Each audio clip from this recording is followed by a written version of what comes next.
Good afternoon, councillors, staff, gallery and those viewing online.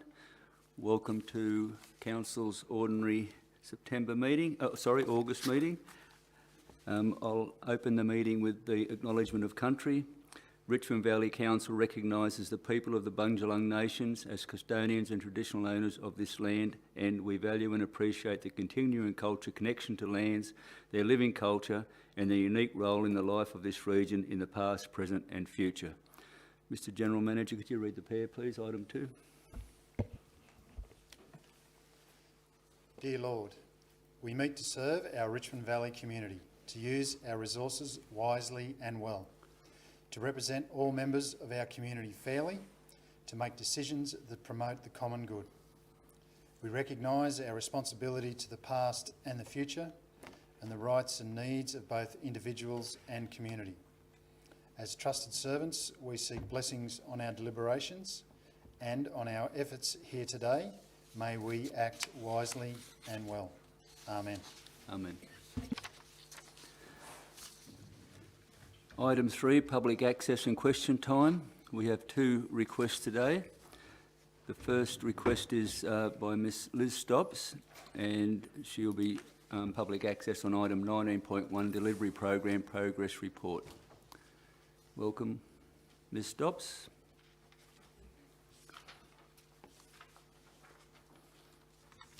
When you're ready, feel free to start.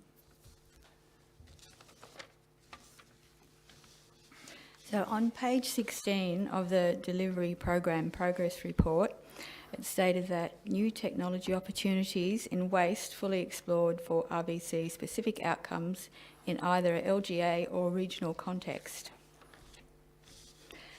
The treatment of waste, as well as being an in-your-face practical and economic dilemma, is also a climate, health, air quality and social justice issue.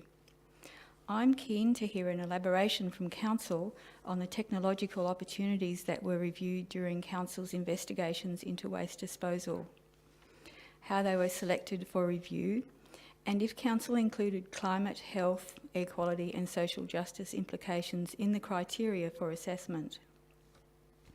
I'd like to know if Council has taken on board the Chief Scientist's statement that incinerators should not be sited near a populated area, or the EPA's assertion that agricultural industries should not be placed at risk. I'd also like to know if Council has considered the financial risks of entering into long-term contracts to provide waste for incineration.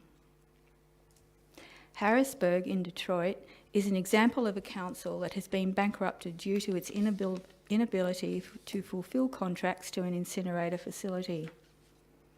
There would also be exposure to litigation from either businesses losing income, should the agricultural sector be stigmatised by pollution, or from local residents suffering health conditions due to the presence of persistent organic pollutants, such as dioxins and furans, substances that are byproducts of incineration and are so small they can't be effectively filtered.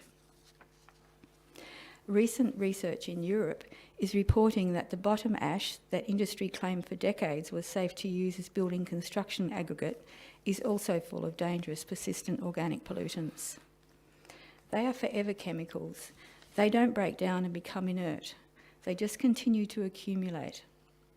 Lausanne in Switzerland is now facing a contamination crisis due to their incinerators leaving whole towns unable to eat their produce or allow their children to play in the soil.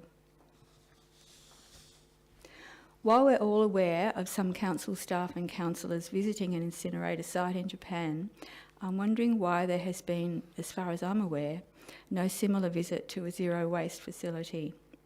There are many around the globe in various stages of development. Zero Waste Australia has developed a strategy for WA that could be potentially adapted to this area. Joe Immig from the National Toxics Network and Jane Bremer from Zero Waste Australia have both volunteered to address Richmond Valley Council on incineration dangers and zero waste opportunities, but their offers have been declined.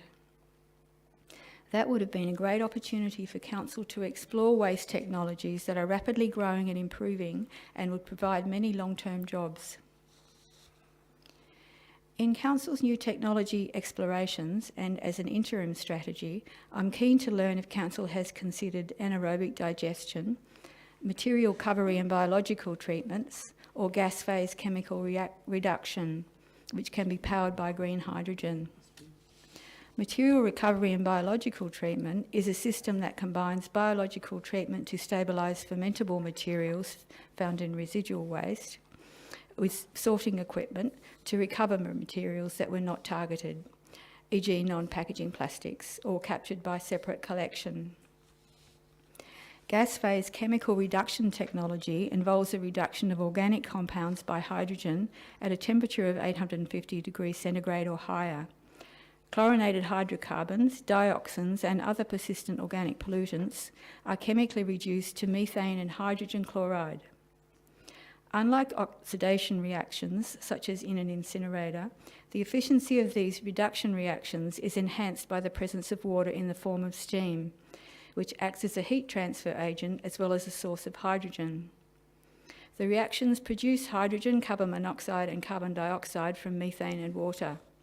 These reactions can be used at higher efficiencies to generate hydrogen for reuse in the system, as in powering it, by subjecting scrubbed methane-rich product gas to high temperatures in the presence of a catalyst. This approach, with these interim technologies, sufficiently diverts waste from landfills and incinerators while zero waste strategies are being developed. I'm aware that RVC has done much to improve waste strategies, such as household waste separation, isolation and treatment of organics so they can be used as garden mulch, recycling facilities in the tip, etc. I believe the Council has the interests of community at the forefront. I'm puzzled as to why Council has not appeared to fully explore zero waste technologies, which would be of enormous economic, climate, health, air quality and socially just benefit to this community.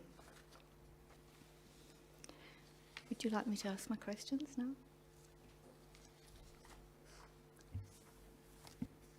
Yeah, please. Yeah. On the list I only had some questions, so yeah. Pardon? Yeah, yes please. Yeah. So, could Councillor please elaborate on what the full exploration of technology opportunities entailed? You're right, keep going. Sorry. That was the first question. Do you want them all or just one at a time?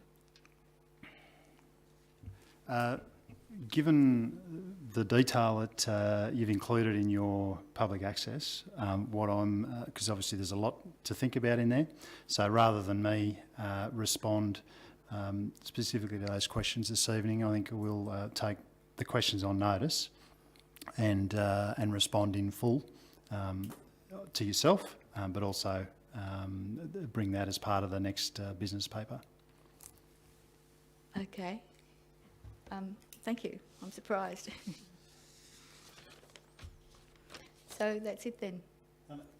I think if read your questions read so that they're on notice. Okay. So that was the first one, and the second one is it's also stated in that document, regional waste expression of interest completed, and other expressions of interest publicly available.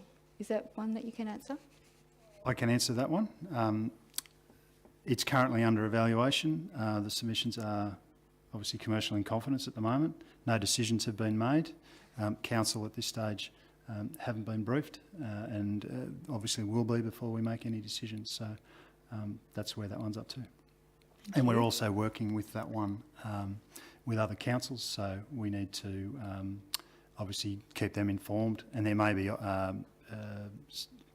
expressions of interest that apply in areas beyond our own areas. So there's a bit to work through.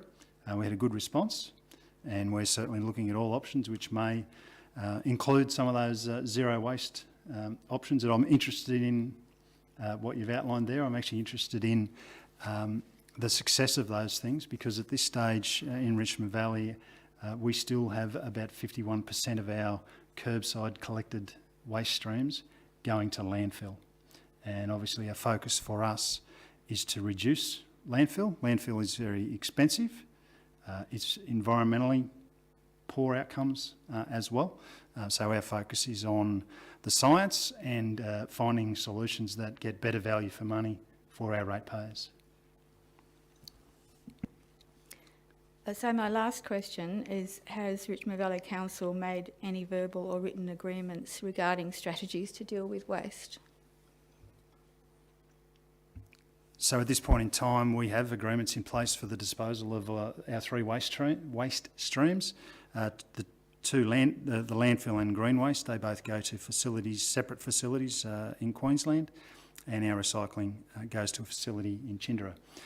So as you can tell from that, we are shipping our waste elsewhere and not dealing with it in our, in some cases, within our own region. So it's expensive to transport waste, so we're looking at all opportunities to reduce the cost of that.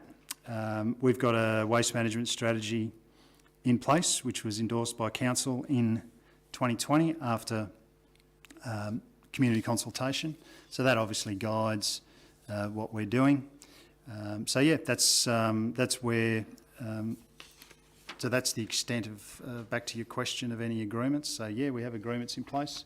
No other agreements or commitments. You mentioned energy from waste. We have no agreements for any energy from waste facilities at this point in time. And obviously any facility of that scale would be a state significant development and would need to go through a development assessment process, of which obviously there would be extensive community consultation before that could occur. Thank you. Thank you. Any questions? Councillor Deegan. Yeah, I guess my question is, you've talked about a number of possibilities there, including energy from waste. If energy from waste was something that came about, do you agree that that would create economic benefits and perhaps create new jobs in the area? I don't see that. I'm not aware of any economic benefits other than jobs, but the jobs, in my understanding, would be short-term jobs. Once the facility was built and operating, there wouldn't be much employment involved in that. And also, the incinerator could put it in jeopardy, other jobs that people already have in the area, in agriculture and all sorts of industries. Yeah, thank you. Thank you.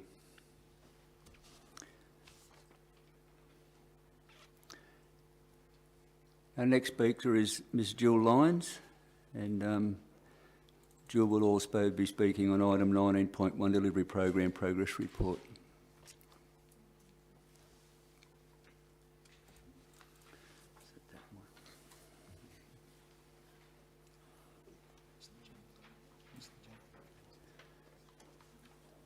Welcome.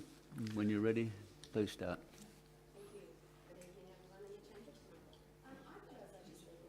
I don't. Oh God, it's messy. All right, good evening everyone in the chamber. I thought I was talking on the employment zones, in particular that related to the Regional Jobs Precinct Master Plan 16.1, but maybe like the computer, my brain is a bit diswiltered somehow. Okay, so my questions, number one, what types of industries is Council speaking with or hoping to attract to the Regional Job Precinct at Casino? Yeah, thanks for that question. Just on the first point, the information you provided didn't have an item, so we thought it was with the delivery program, so apologies for that. No, that's fine. But obviously we thought about the employment zones ones as well. So I think either way, look, it's an important issue and it's good to be talking about it. So with our regional jobs precinct, we're obviously looking to build on our existing and emerging agricultural industries. That can include other food processing and value-add businesses around that. Also, that can include building on soya-beans or plant-based proteins.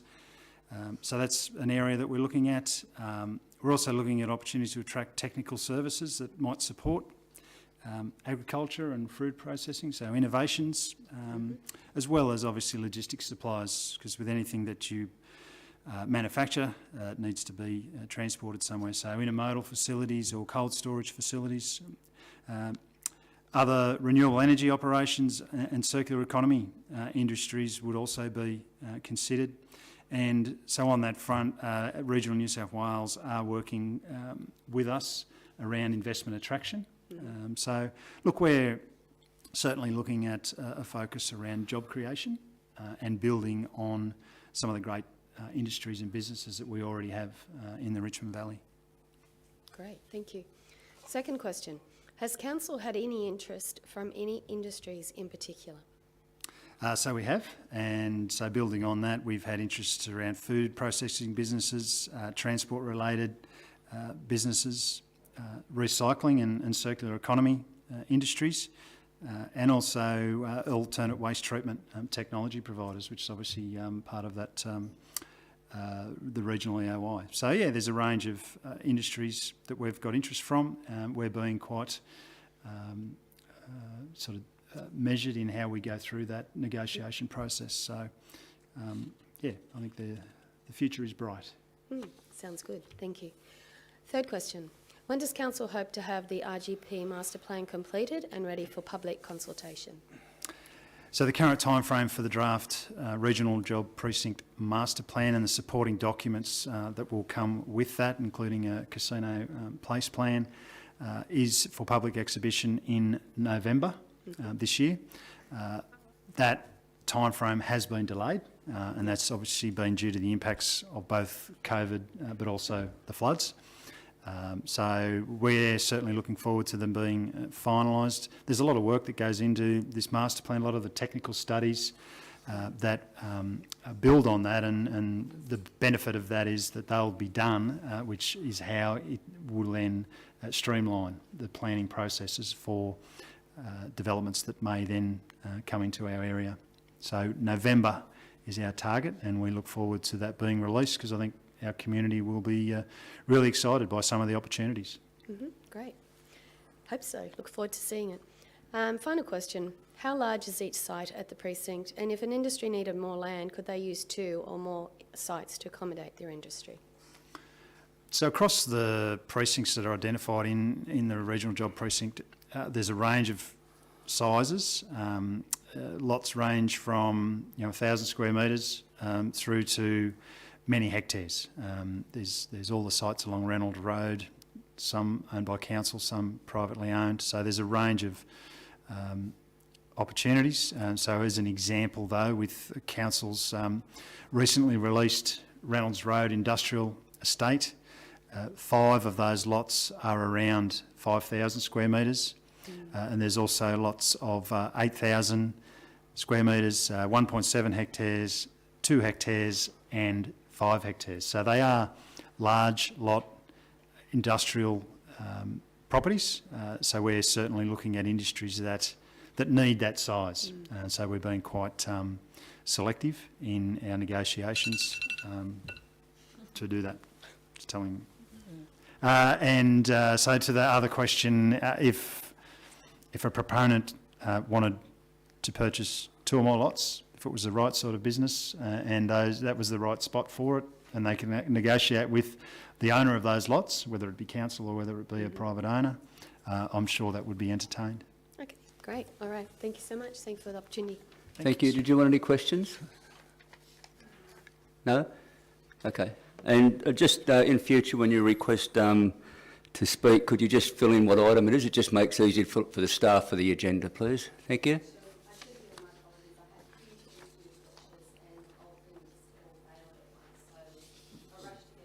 Okay, thank you.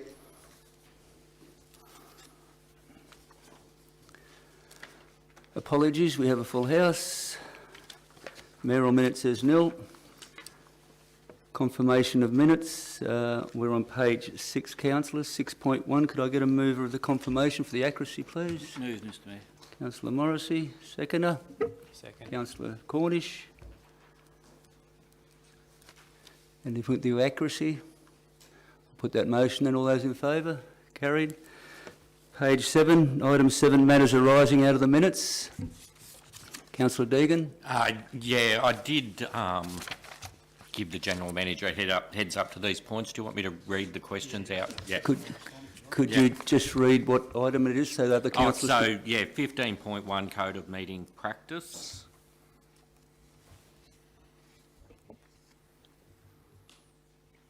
Yeah, there were a couple of questions from the last meeting where the information wasn't available. Councillors, that's page 10 on the attachments.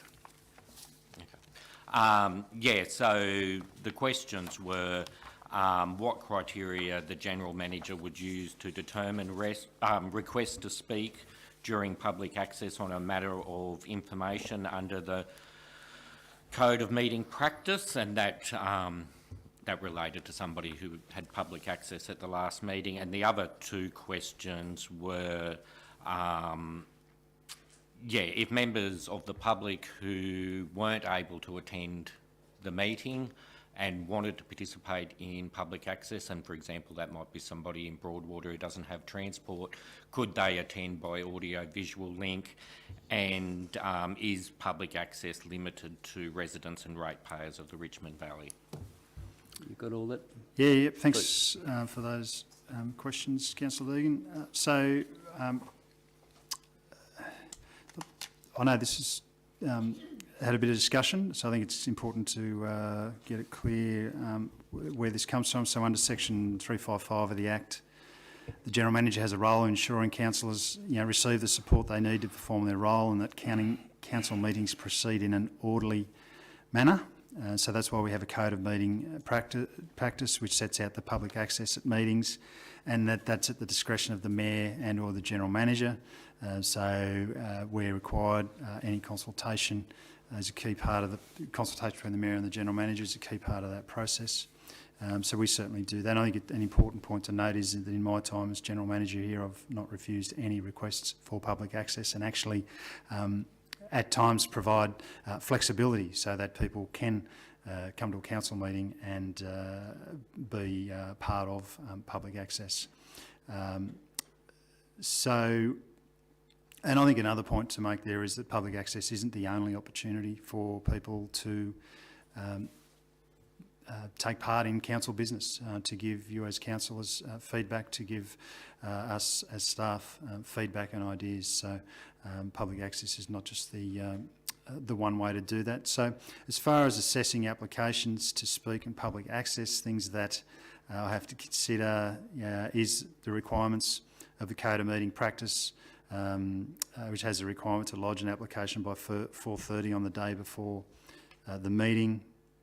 I outline the agenda item they're speaking on, and any other requirements.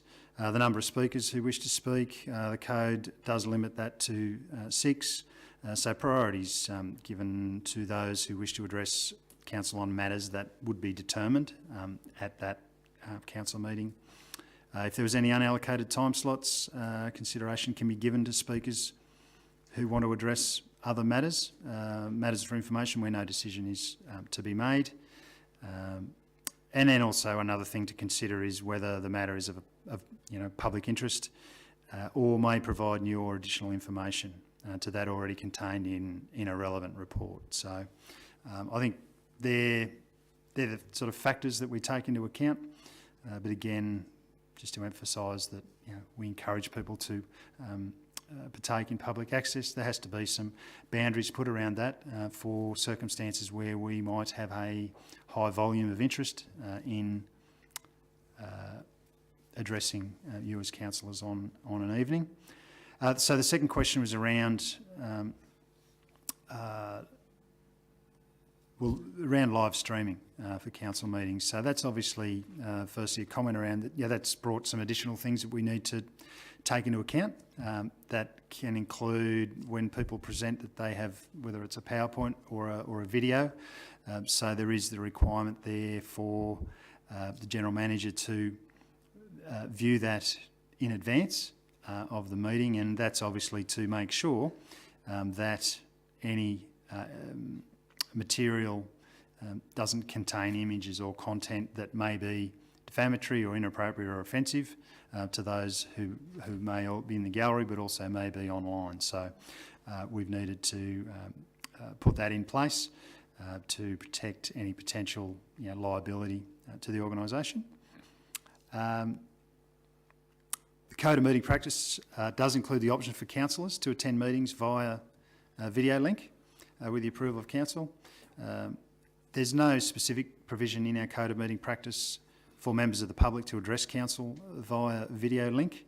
However, there's nothing to prevent a resident from making that application, and we'll certainly do our best to facilitate it. Although I do think there's certainly benefit and we certainly encourage people to come to council meetings and partake in that, and it's also an opportunity to see in how our meetings work and potentially the opportunity to chat with councillors. And the code also does not specifically exclude residents from outside the Richmond Valley from making a presentation to council, but if the circumstance arose where we had a high volume of requests, we would certainly, one of the things we take into account was, you know, residents of the Richmond Valley taking precedence, because at the end of the day, they are the people who elected you to be councillors in the Richmond Valley. So hopefully that's clarified those questions. Yeah, no, thanks for that detailed response. And yeah, just given some questions at the last meeting and a little bit of media commentary, I think it's good to have that on the record, and it's very detailed. Any other matters arising? Yeah, I've just got Councillor a Hayes. question on item 14.1, the flood relief development and construction fees. The resolution, point 3, it says that council receives a further report on funding options in line with those provided for the 2019 bushfire assistance. When might we see that report? Yeah, when might is the report? Page 9.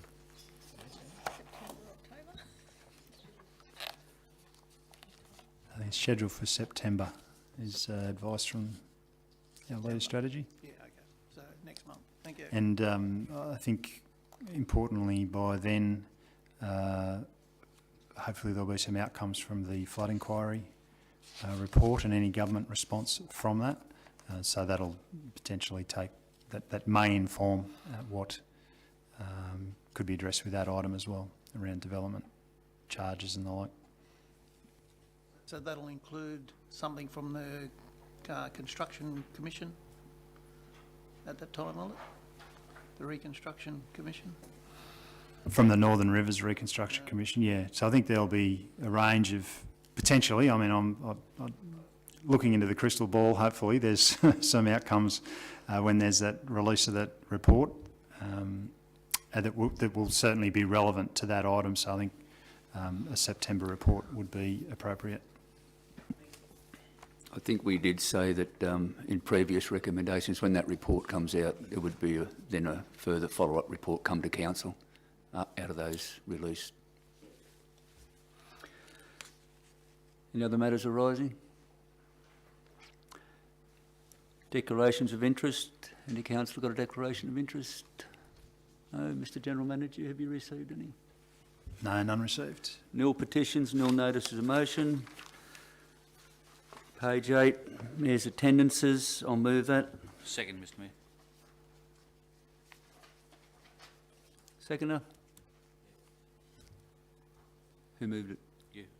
Oh, sorry. I'm just trying to think of... I know I'm getting a question, I'm just getting my head around the answer. Any questions? Yes, Mr Mayor. 27th of July, New South Wales Agriculture Minister, Mr Dougal Saunders, visited the NRX. What did he... Yeah, he was in the area, and actually being the Minister for Agriculture, he wanted to have a look around some of our industries, and he went out there, and I spent about half an hour, 3/4 of an hour. Actually, I had to get down then to Woodburn to the launch of the Northern Rivers Hub. So he, Director Zeller was also there, and spent a bit of time with him. I think it was another 20 minutes after I'd left, and yeah, he was very interested, walked around, spoke to a few of the producers and the auctioneers, and he was very interested and very impressed with the venue. He thought it was great. So, yeah, it was just a social call, and then he went out to Pyora and looked at some forestry issues out there. So it's nice to have the Minister in the area. Thank you. And just to mention about the truck show in relation to the council events team what a great job they did, and a number of people have said to me about how great it was. Yeah, the truck show was an outstanding success, and big crowds, a lot of people that I did not know, so they were outside of town, and yeah, it was fantastic, and the council staff, outdoor staff and the events team and the support they got, the organisers of the truck show could not speak highly enough of council support. So it was a great day, and I know there's a lot of happy businesses in the town that had a pretty good day. Thank you. As well as service clubs and other organisations. So it's great for the Richmond Valley. Any other questions? Yeah, I just noticed 2 events it'd be good to get a bit more information on. On the 4th of August, Deadly Futures at Windara, and the 9th of August, the Platypus Day Club. Yes, the Deadly Futures at Windara. Some council staff attended along with the General Manager. That's supported by the Gold Coast Titans. It's a rugby league program, and there's boys and girls involved in that, and it's a good day. They got some awards, but Preston Campbell was there, ex-player, and he made some awards, and they had a full day of lectures and talking and social interaction, and so it was good. And he's one nice human being, Preston Campbell. He done a great job and really interacted with the children. And I don't know his son's name, but he refers to him now as his son's dad. He's not in the limelight anymore. It's the son in the limelight, and he's just his son's dad. So that's a good job. Yeah. And the program, I think, is very beneficial. I think it's the first one in New South Wales that they've run. They're usually in Queensland, southern Queensland, so that was a big tick for our area. And the Platypus Day Club, yes, it was a really good morning. They had lunch with them, some good entertainment, and it was their 10th birthday. So they cut the cake, and a lot of the people who attend, who are actually go there and have a meal, and it's for them.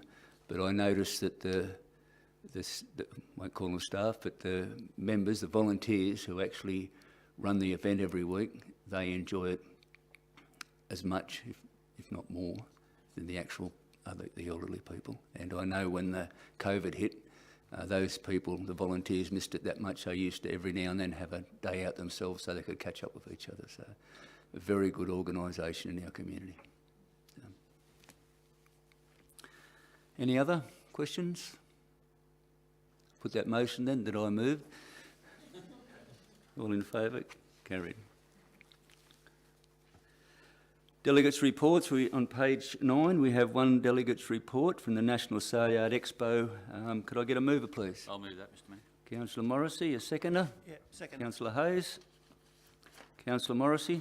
Yes, Mr Mayor, just in relation to the National Sale Yards Expo, it's a well-run event, and there's a lot of good speakers there, and one of the key things is it's not like it used to be. That's one of the key points that they pointed out from years gone by. Nothing like it used to be.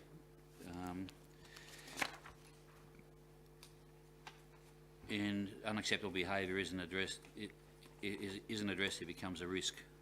And also make special mention of the Sale Yards manager, Brad Willis's presentation. There was not a noise while that was going on, okay. And it was well received. And also with the with not like it used to be, in Mr Willis's report later in the agenda, a detailed business plan to sort of look over all those things. So, and thanks for the company to Councillor Hayes and Humphries. Thank you. Any other speakers? Yeah, I'll just say a few things. Councillor Hayes. It was. Look, I got a lot out of attending the conference. I was preparing for the council meeting on Monday, and I was sitting in my office at home, and I had the radio on, and come across the radio that it was 88.9 radio station. They discussed the item 12.1, which is this report, on air, and they questioned us about why we went there. They stated things such as, why would you go to a sale yards conference? How hard could it be to run a sale yards that just sells cattle? It could not be that hard, they said. They clearly haven't read this report. I found the 2 days at the conference to be of great value, and I learned a lot about the complexities of the day-to-day management of this complex, these type of complexes. The report only touches on the agenda items presented. I come back with a toolkit of information that will guide me as a councillor when we have to make the hard decisions when managing the NRLX in the future. I'd like to point out one item there that was spoke about and spoke well was Cy Travers, CEO Livestock Exchange, and Amber Campbell, Legal Counsel Investment Group. So Cy spoke about, and I'll quote out of the report.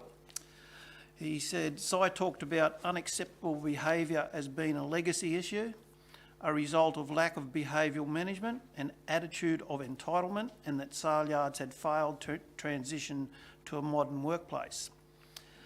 He went on with, you'll read it in the report there, a few other things there, and one of them was lack of respect for the facilities by users.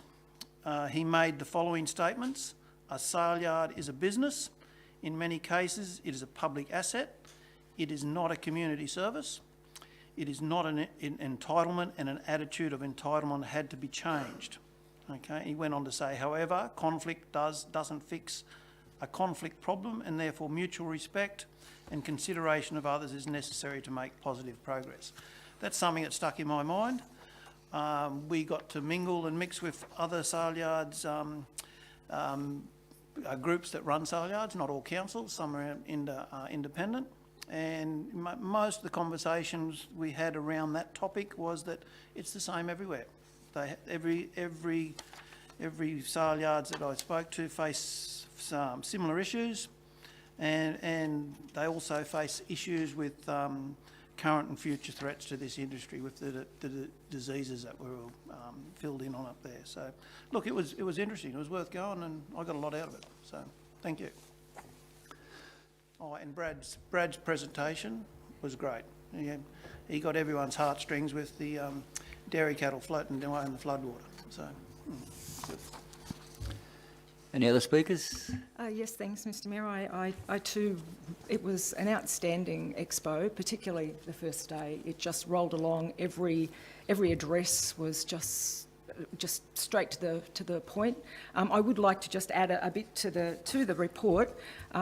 ALMA's National President, Ken Rogers, his annual report opened with the following: fires, floods, drought, cyclones, plagues, trade sanctions and a pandemic. That 2021 is now behind us, but COVID is still with us, as are the trade sanctions and many other emerging challenges. To remain as effective as possible, the board is currently undertaking a structural review and will continue promoting and protecting the interests of the Australian sale yards industry, advocating on behalf of the industry. For me, the three key areas that were touched on, and they were touched on by most speakers, it was the threat of the foot and mouth and the lumpy skin. And my initial reaction to that was, oh, surely not. What their message was, that it was recommended that owners and operators take immediate action to renew all plans, that it's important for everyone within the industry to learn as much as they can about the diseases and know what to do. Simply be prepared should there be an outbreak. I note that the LLS is holding workshops in Casino next Friday, and I encourage attendance. The second being the importance of understanding animal welfare, the regulations for both the animal and the industry itself. And the third, the necessity for sale yards to review how unacceptable behaviour is dealt with for anyone who enters the facility. There was a lot of use of phrases and one-liners throughout the expo, and I thought that the idea was that just clear wording, simple messages to stress how important the main messages that they wanted to get across were. So some examples being for the threats of disease for the foot and mouth and the lumpy skin, without alarm, plans must be prepared as quickly as possible. Clean up and get back to work as soon as possible. Look, report and protect. Around the animal welfare, the industry has changed. It's not like it used to be. When considering an animal's welfare, if in doubt, leave it out.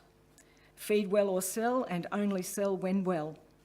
And also that the future of the national vendor declarations in future, they will require vendors to legally declare that the livestock that they are selling and transporters who are moving the listed livestock, they have to declare that the livestock are fit to load and fit for the intended journey. That with the increased community sentiment and the media attention and political scrutiny, everyone is responsible to ensure the welfare of the animal or animals in their care. Animals under the care of humans rely on them to treat them well on their journey to market or to the meatworks. Around the acceptance of responsibility to be part of the industry, Council as an owner-operator of the NRLX has a duty to ensure that everyone who enters the facility is aware of their own personal responsibility while at the sale yards. Council deserve and must be assured of a safe working environment in which to carry out their duties. Everyone who enters the facility deserves to feel safe and respected. As the NRLX transitions following $14 million worth of upgrades, focus on productivity, profitability and sustainability will continue. And my thoughts around, as volumes increase, the number of people and the animals at the NRLX, with throughput up by more than 20,000 from last year, beyond even Council's expectations. We budgeted for 13,000 and more sales being held at the facility. It follows that there is the possibility for risk to increase if users are undecided about their role or hesitant to accept the responsibilities within their role at the facility. As I see it, the NRLX is a community asset. It's part of Council's role to ensure that the NRLX operates as efficiently and at the highest possible standard at all times. The report in the matters for information in tonight's business paper offers a path forward to achieve sound financial planning and sustainability for the NRLX. It is hoped that going forward, strong relationships emerge to ensure continued successes at the NRLX.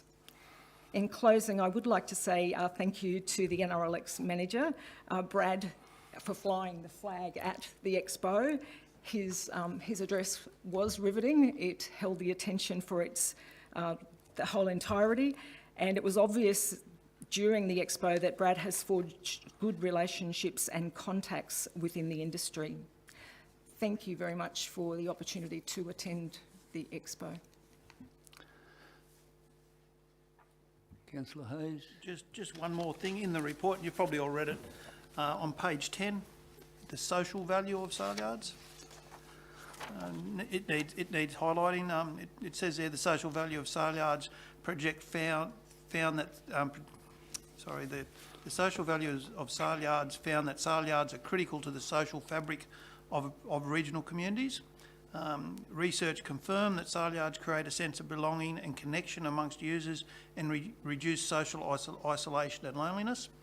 The findings recommending that owners and operators should place high importance on planning for the creating spaces within sale yards that allow for meaningful connections to occur. I think that's something that we should look at in the future for our complex.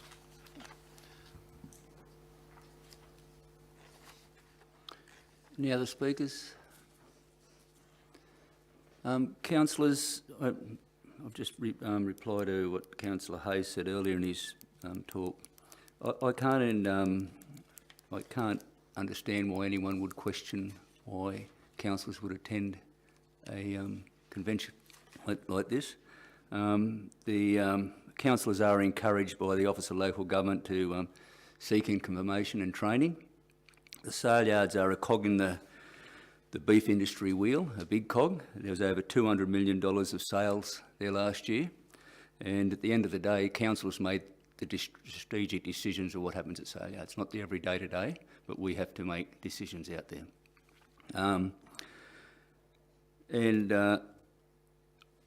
The three attendees of that have come back now and given council a good report, and each speaker has spoke on different items from that conference, which tells me that, you know, there's a lot happened there, and it's good information for the other people in this room that did not attend. So thank you for attending and bringing back that feedback, and it will be used in the future, I'm sure, for our sale yards. But I want to finish with a question.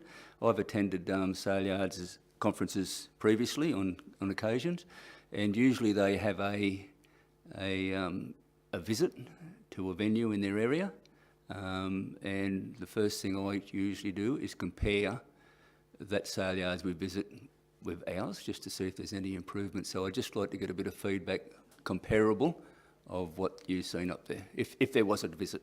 I'll kick it off. Chalk and cheese, Sandra. Who was the chalk and who was the cheese? Where we go, Marie Bar. We went out to Marie Bar on the last afternoon, and it was just, to me, it was a set of yards out in the middle of a paddock. It was, the only shade they had was trees. They were out in the open. The cattle were poor. There was a lot of wild cattle, or there's a lot of Brahman cattle there that, you know, they harvested up from the wild, and that was filling up for a sale the next day. And I think they had 2,000 head for their sale the next day.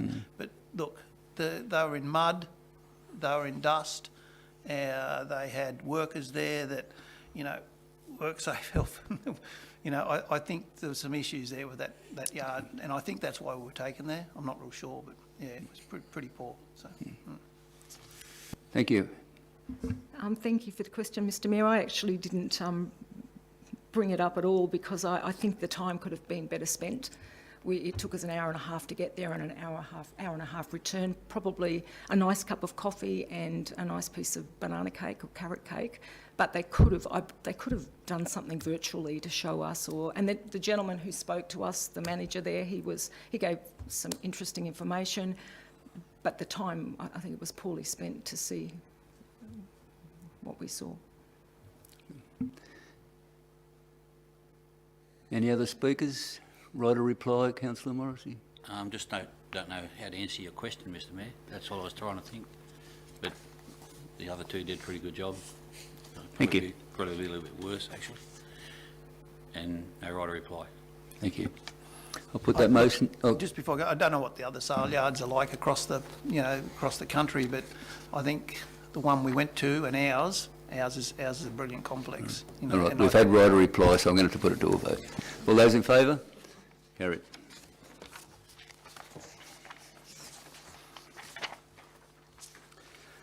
(13) on page 14, matters determined without debate. Has we got any, council's got any items? 17.1. 17.1.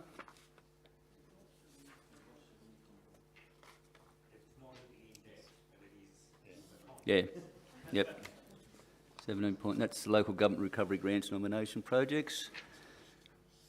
Any other? 17.2.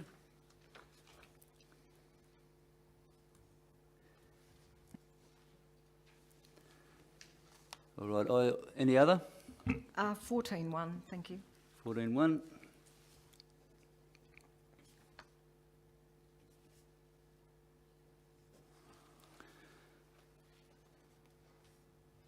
Any more? All right, I have 15.2 and 16.1.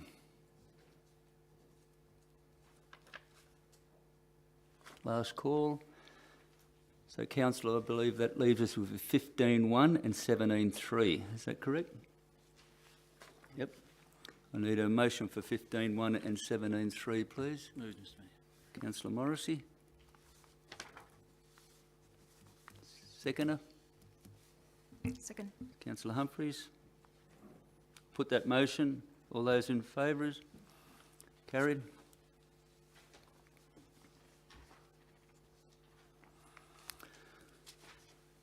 Councillor Humphries, page 15, 14.1. Oh, thanks very much. I'd like to move the recommendation as written. The council adopts the structure, notes that the structure is the same as adopted 16 February 2021 and designates the 2 positions as senior staff. Can I get a seconder first, please? Second. Councillor Morrissey, Councillor Humphries. Thanks very much. I just wanted to pull this one out because often staffing of a council is important to the community, and I just wanted to bring it out because what council did in February 2021, they achieved a lot from that structure, so much so that we're now ready for our next stage of growth to strengthen its leadership and to continue to operate as one progressive community-based team. The General Manager has consulted with Council, and I think the 2 most important things that it's been reviewed, it's effective in the way that it's applied, and that apologies, but the succession planning, I think that's really important. When we spoke about that in an information session, I think succession planning is the key to moving any organisation forward, and I think that's a really good way to plan. And also it talks about how the payment to the positions appears in the financial reports, that the directors it's grouped as one, and then the General Manager is identified in his own right as what the financial remuneration is there. Apologies for that. Any other speakers? Mr General Manager, would you like to make some comments, saying it's your report and it is an important, even though there's not many variations from the previous, but I think an update would be good. No, it's certainly it's a requirement to review the organisation structure following the election. So we've obviously done that, and I think it's been good to workshop that with you all as well. I've obviously done that with our executive team who are with us tonight, but also we're looking at we have regular meetings with our management team. But I think the keys are from the restructure that we put through early last year.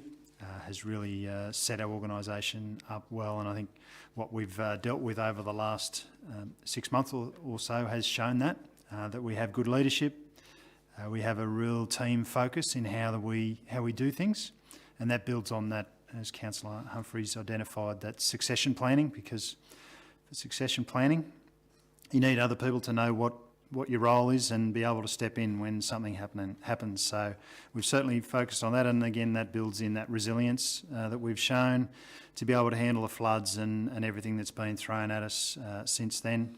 And most importantly is one of our key behaviours is to be community focused, which is obviously what we're here to do, is to serve our community. So I think the structure is serving us well.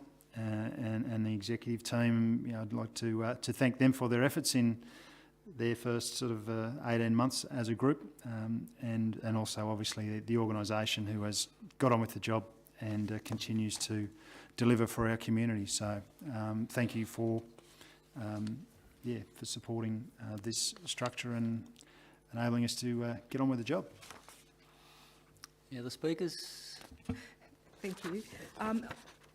I believe that the General Manager, first taking the position, it was always important, the succession planning was always important. So I do note that this allows the General Manager to focus more time on building key relationships with government and advocating for funding and support following the 2022 floods.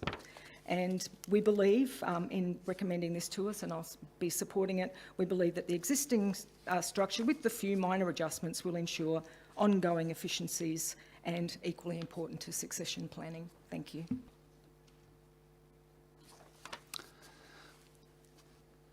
Other speakers? Was that your closing? Yep. I'll put that motion then. All those in favour? Carried. The next item is 15.2 on page 21. I'll call that, so I'll move it. Any second? Second. Humphries, Councillor Humphries. Councillors, just in recent times we have comments that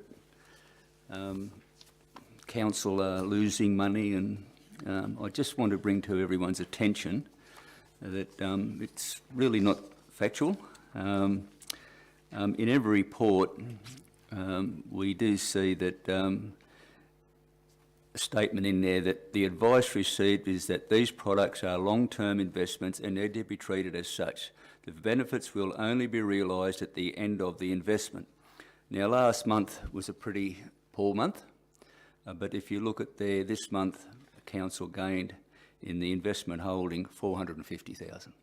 So that statement is factual. They will go up, and anyone that has superannuation or any investments, they know that that will be moving up and down. It's a very volatile time, but if we had to pull that money out last month, we wouldn't have, through just panic, we would not have had that 450,000 in there.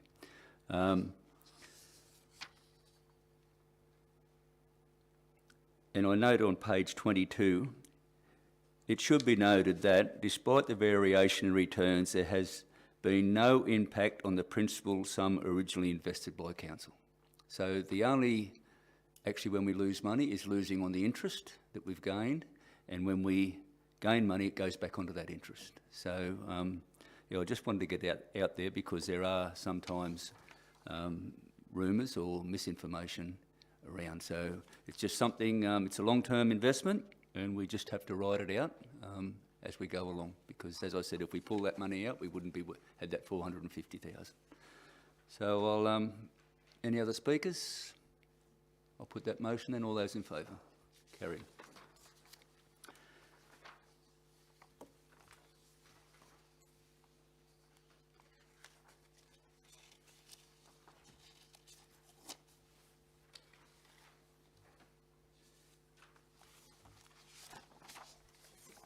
Yeah, 16.1.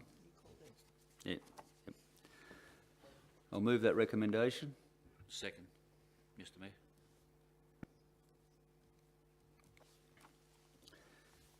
Councillors, this is a this report is very can be very confusing to the layperson, like a bit like myself. I've read it, but there are things in there that I think you need to be a town planner to really get your head around.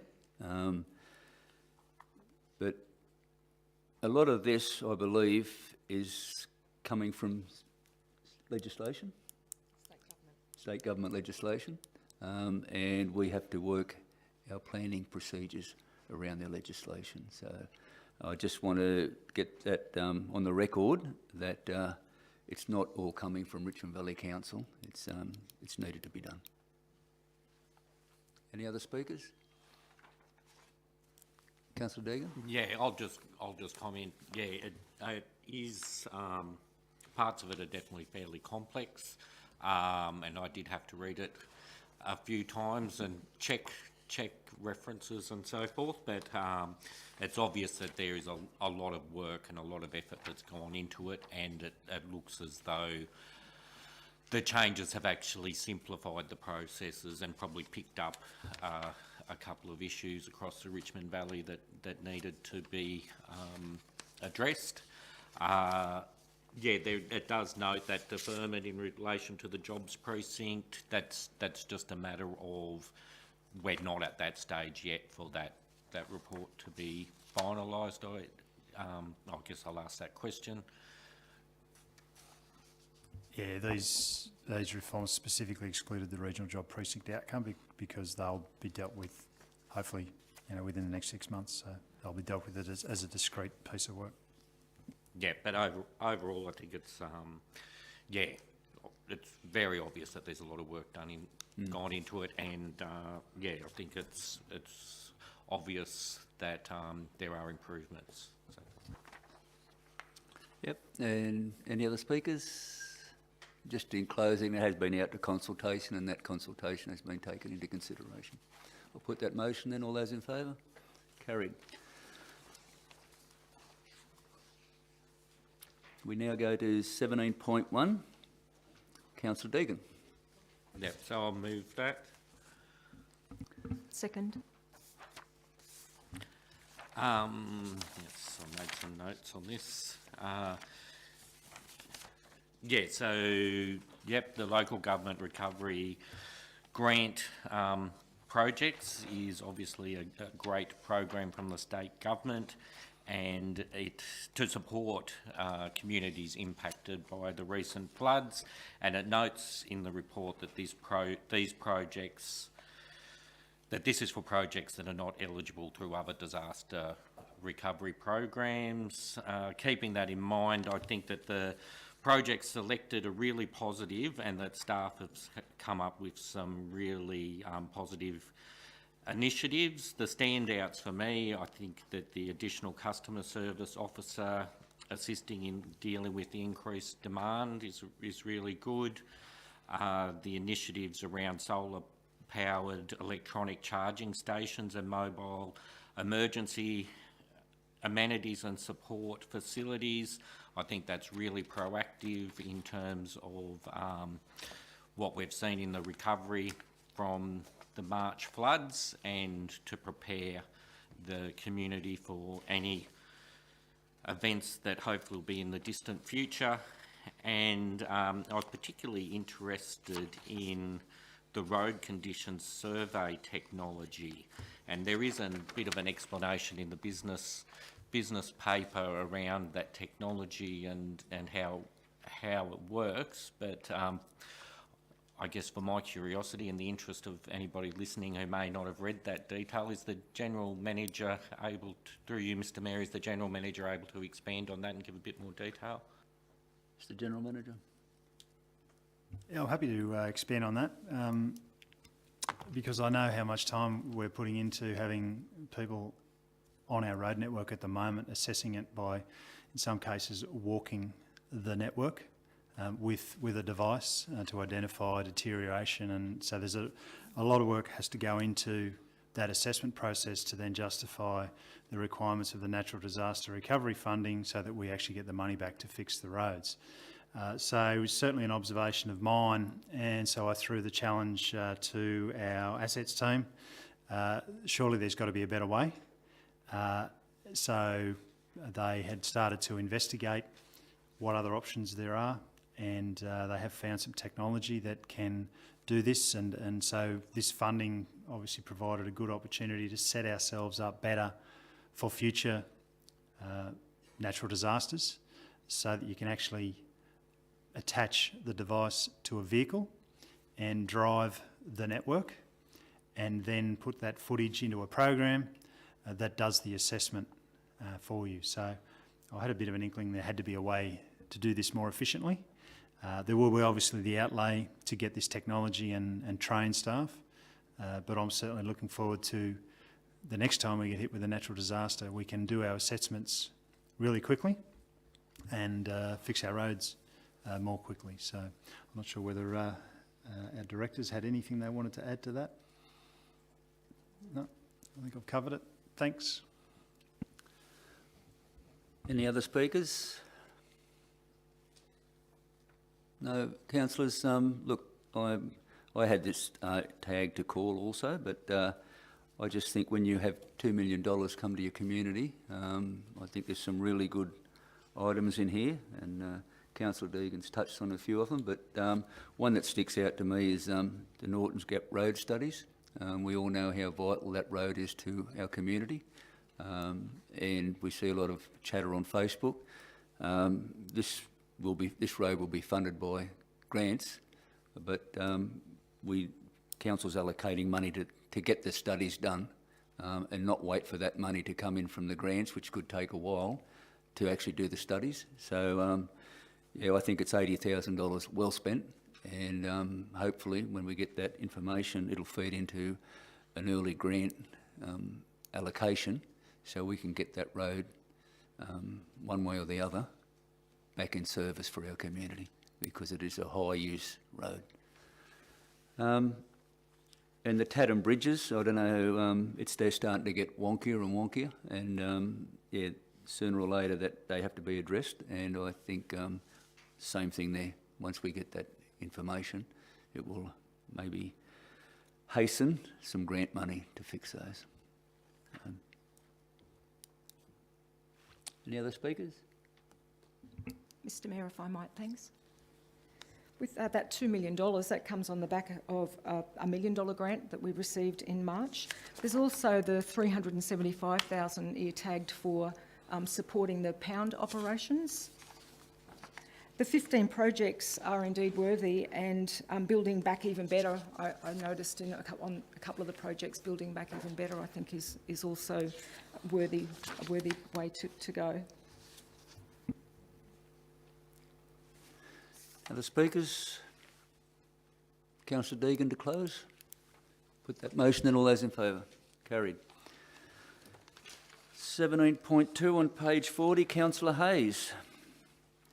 Now to get a seconder, please. Oh, you're moving? Yep. Yeah, move the recommendation as written. Seconder? Second. Councillor Cornish. Councillor Hayes. Okay. Look, just a question, basically. The funding that's there is available, and I know we've got a report. We'll come back to council to decide how much money we've got and where it can be spent. And just previously reading on that previous item that Stampane Oval's got $80,000 there for drainage.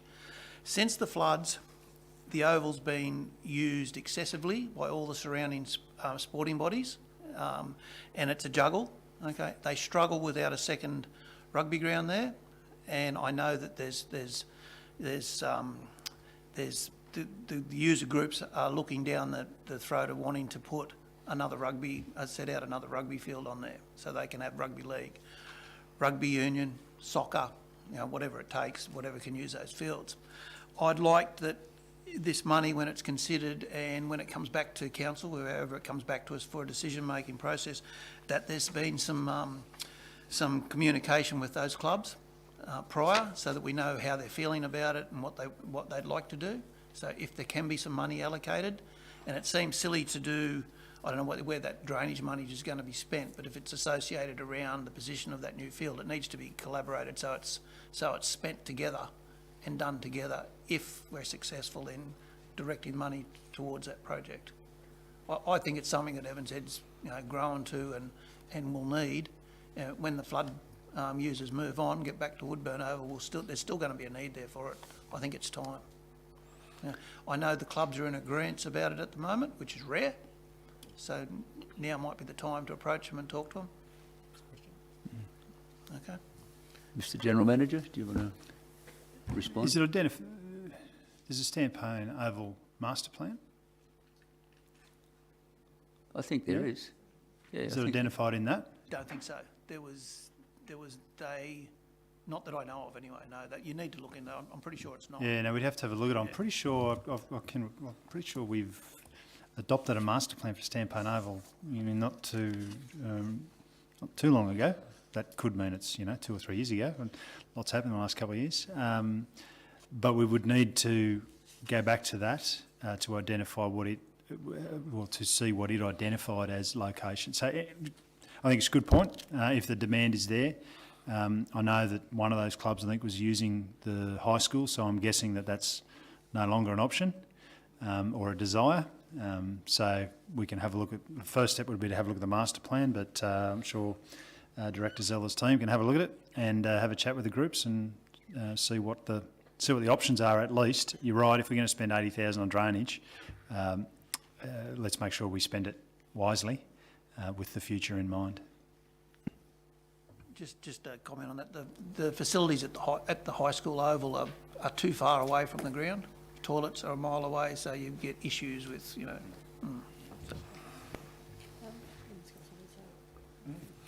Just on the drainage, that has been in conjunction with the club. I've been discussing that with a few members of the rugby club. So that drainage is purely to alleviate, like whenever a cloud comes over, their storage shed fills up with water. So that's what that's for. But absolutely take the point that it should be in combination with any other funding we can find. Any other speakers? Councillors, I'd just like to speak on the recommendation with the Albert Park, a tourist stopover. We've talked about and thrown that around in the chamber for many years, and it's never actually received the funding, but more and more it is getting used. And it's not in a good way. The drainage is there is very poor. That's just a smaller bit of rain we got the other day. I drove past and there was 3 tables in that, actually took a photo, 3 photos under the shelter shed being used. There was, I think, 3 or 4 cars down at the shelter shed. Some were really set up well, like it was going to be a party or something, but down the other end there was about 5 or 6 cars. And a lot of people come in there to use the toilet, but they're driving through potholes and very large, well, they're very water holes. But when they try to walk from the shelter shed to use the amenities of the toilets and that, it's just mayhem. And I have witnessed a gentleman with a walking stick trying to transverse it, you know, before. But if you go on to page 40, down the bottom, the eligibility for types of include local community, it really ticks all those boxes, you know. And I think on that side of the town over, we have now the drill hall site, and for people travelling south over south, we have the Crawford Square, but out there we haven't got a really good, attractive stopover area, and I think it's really needed. And yeah, I'll be very pleased when it's finished and our community and travellers have got somewhere to have a comfortable stopover and enjoy casino and the Richmond Valley. Any other speakers? Councillor Hayes, right of reply? Put that motion then. All those in favour? Carried.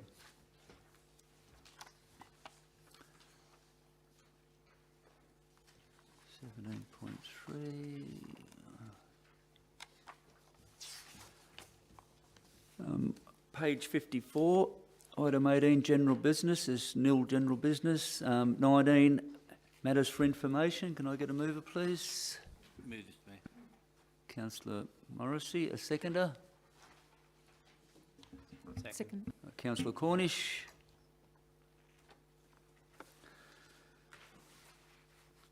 Councillor Morrissey, any items? And the other councillors have any? 19.1. 19.1. Yep.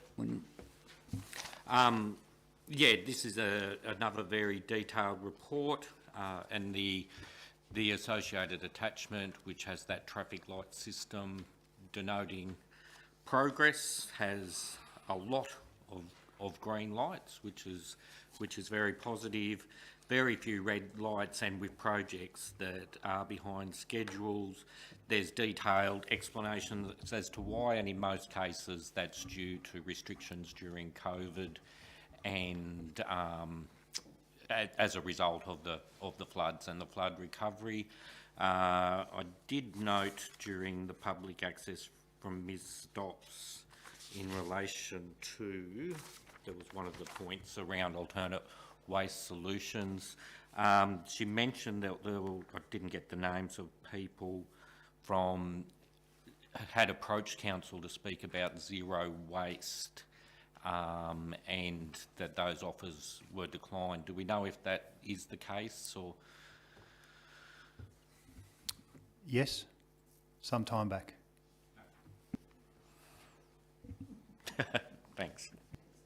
It was, I think it was an approach from the, I think they're called the National Toxics Network. So you get a fair idea. The information will be provided. And at the time, council did see a need to have a briefing at that point in time, and we haven't had an offer since.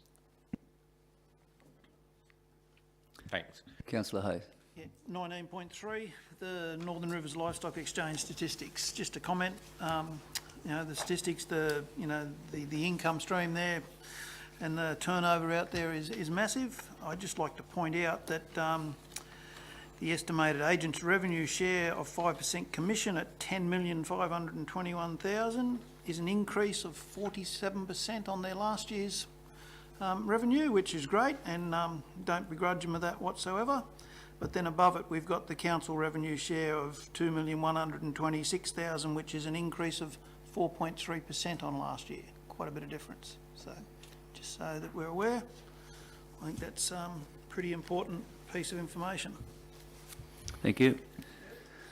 Mr. Councillor Mayor, I'd just Humphries? like a comment on that same item, thanks. I noted on page 61 that down the bottom of the dot points, it said not operating with full staff as budgeted. And then across the page, I also noted that operating with a reduced workforce, the team performed consistently, reliably and diligently. I just was wanting a comment as to why it was thought that we should be operating with less staff. Was it simply to try and increase the profit, the revenue? Director Zeller. That's the NRLX being a victim of what all businesses are going through at the moment, and that's a shortage of skilled staff. That sort of hasn't been just missing one staff member for the whole year. For a couple of months we've had full complement, for other months we've had under. At the moment we're probably one staff member short. One thing I do know is that we need to have a look at that, because I can't expect that team to go through what they did in the last year, which was just a superhuman effort by all of them. So I was actually talking to Brad Willis today about that, and we'll certainly review the resourcing and do our best to fix that up for them. Certainly not a profit driven decision yet. So we're very fortunate that they were able to work as well as they did and perform as well as they did. Thank you. Do you want to go again? I'm going to the first one now, so that'll be good. Any other councillors? All right, I'd like to just go back to 19.1, page 54, and on the bottom paragraph there, Council has made solid progress in achieving the outcomes identified in the delivery program. Of the 177 delivery program actions, 159 are completed. And I just want to make that we've had some very challenging times in that, very challenging. So to have that outcome, I'd just like to pass on Council's congratulations to all the staff on their commitment and achieving that. I think it was a really good effort to be able to do that. Thank you, and I'll certainly be happy to pass that on. Any other items? I have one on page 65, which is the library. On page, as I said, 65, there's a few dot points there. 16,199 registered members, 933 new members. There's 3,233 attended 164 children and youth events held across the region. I think that's wonderful. And the adult programs, there was 433 of them, and tech savvy for seniors, craft for flood victims, adult colouring in, book clubs and book launches. And if you go into the attachments, I think there's one of the highlights there was no doubt the opening of the new library at Evans Head. I think that was great, and it's good to see that Korakai got a bit of a transformation during the year. And on page 197, just some numbers that Casino Bribery had 8,795 registered members and 434 new members. Evans had 192 new members, 2,186 in total. And Korakai had 198 new members, 13 new members and 198 members. So every branch in Richmond Valley had an increase in numbers. and I think that's a great outcome for. And the libraries, in the report there, somewhere it says that it contributes to our community's mental well-being, and just at present we need all the help in that we can get for that. So I'd also like you to pass on to the library staff congratulations for another positive, which we're becoming accustomed to every year. So, but that's great. Yeah, they do a great job. I'm sure I will, and as will Director Gator, as the library's now in his directorate. Any other speakers? Sorry, just Councillor Deegan came back in the room. I just thought the question you asked about, I should just add a bit of information about that decision to not have a briefing, because at the time the chief scientist and engineer had done all of that work that informed the emission standards, which New South Wales has the second highest emission standards in the world for these sorts of facilities. So that was a decision at that time. Any facility, if a facility gets built in New South Wales, it would need to meet those levels.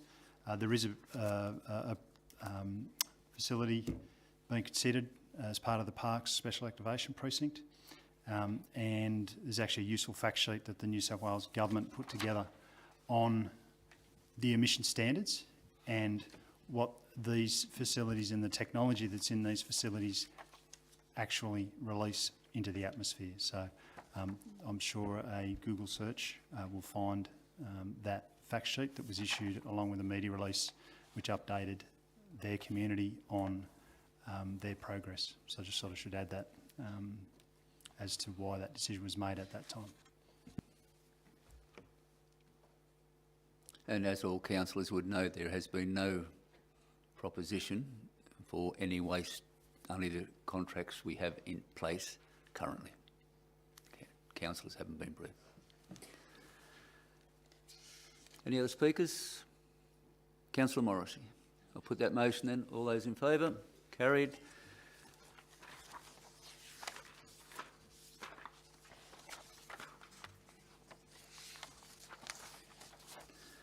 Page 77, item 20, questions on notice.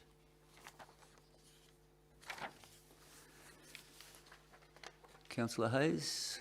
I'd just like to thank the General Manager for his answers. His response to those is yeah, it was good information. Thank you. We don't need a recommendation. Thank you. Questions for the next meeting on page 78 in writing.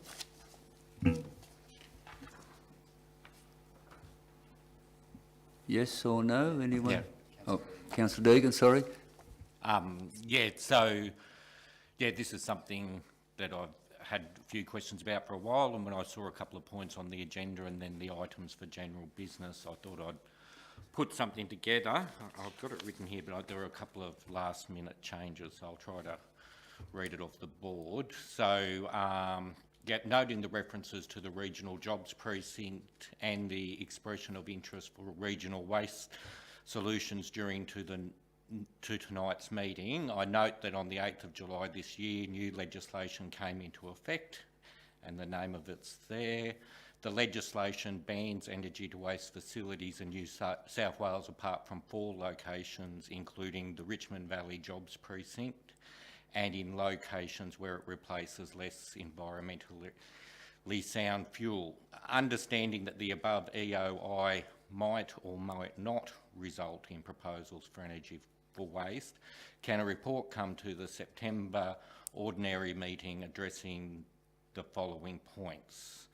So, the New South Wales Government's Chief Scientist and Engineers report on energy to waste, dated November 2020, quotes a paper that recommends avoidance to the proximity of food production.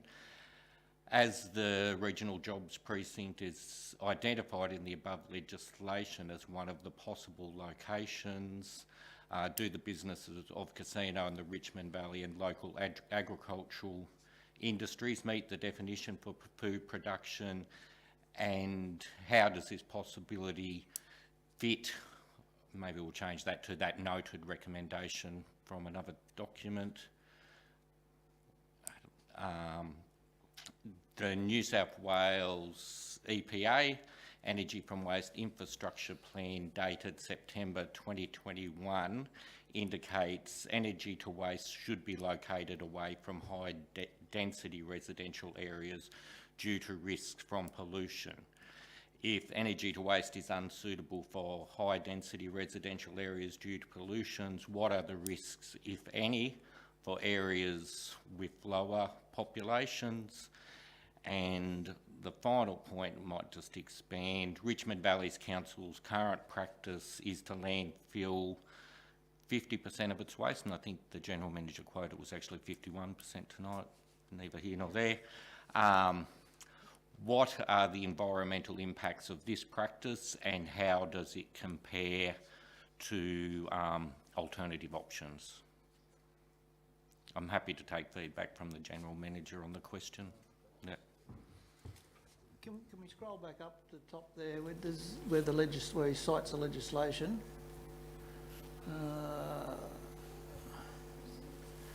So the legislation bans new energy. Is that what it actually says, or is it doesn't recommend? Is that quoted out of legislation, or is that just a text? It's written in the negative. It is EPA legislation, so it's written in the negative to ban it. We actually provided a submission around you know, obviously when that was out for consultation, that, you know, it's just written to ban things. So I think, look, the whole point is, which people are picking up on, is because it's banned, it's bad. All right, and so the inference is, why would another area? Why would you have it in, you know, Richmond Valley or Parks, or when it's a banned thing? And, you know, obviously in the metropolitan area, there's controversy around it. From my perspective, you know, it's about the people need to focus on the facts, and that's why that chief scientist report is really important. That's what actually does happen, and you know, that fact sheet I refer to, it draws comparisons between, you know, what comes out of these facilities and what comes out of a leaf blower. You know, that the leaf blower is worse.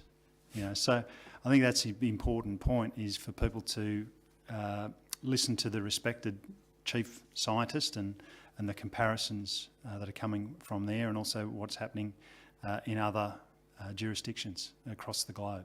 Now, these facilities are in densely populated areas, so that's, you know, and I'm not necessarily saying that we should or shouldn't do one, but I think what our focus should be is to have an open mind around alternate waste solutions, so that if the right proposal comes forward, deals with things in a more environmentally sound way, which energy from waste does. Energy from waste has less impact environmentally than what we currently do in landfilling.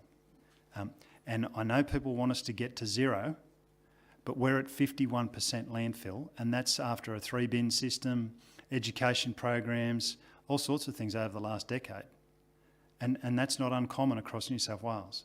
So it'd be great if we got to zero waste, but we're not getting there, because that would require massive change in the cultural of how Australians manage their waste. During the election campaign, those reports from the chief scientists and that we were supplied, and we used them. And my opinion was that there's no system's perfect, but the energy to waste is a lot better system than putting it in the ground. And I know Patrick's last question is to compare, and I think that's probably the most important thing, to compare and show the difference. Councillors, we have a question, and under the go-to-meeting practice, the question's read. We'll get a report back at September. There's a lot in that. Hopefully staff can get it done by September.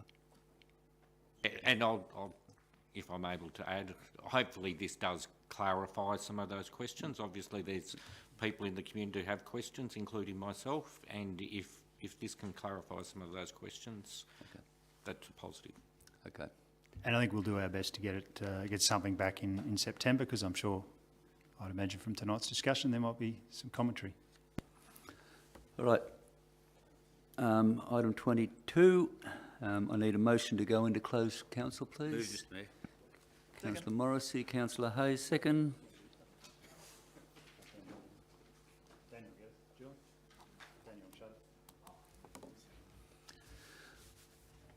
Have a safe trip home.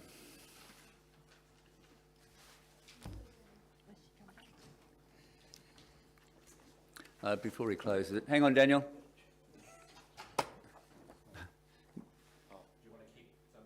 No, you haven't turned off yet, have you? No.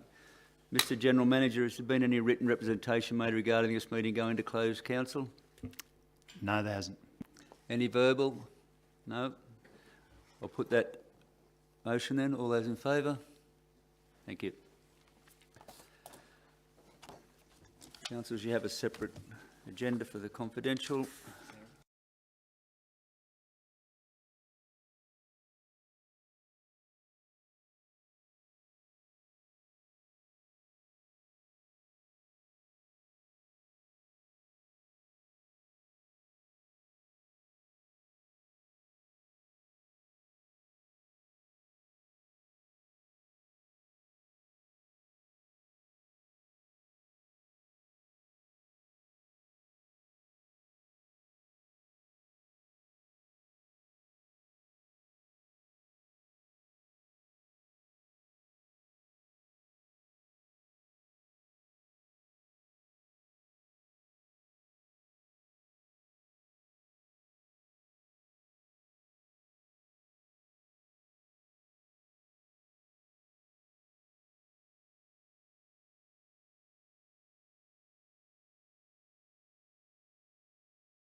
Read it out now,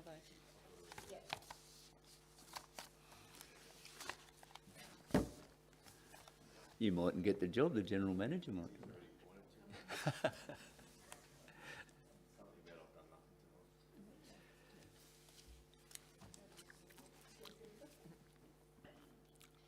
Mr. General Manager, could you please read the resolutions from closed council, please?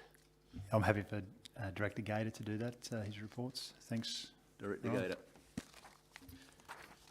In item 22.1, Internal Audit Risk Committee positions, expression of interest, Council resolved that one, that Council proceeds with offering the top 3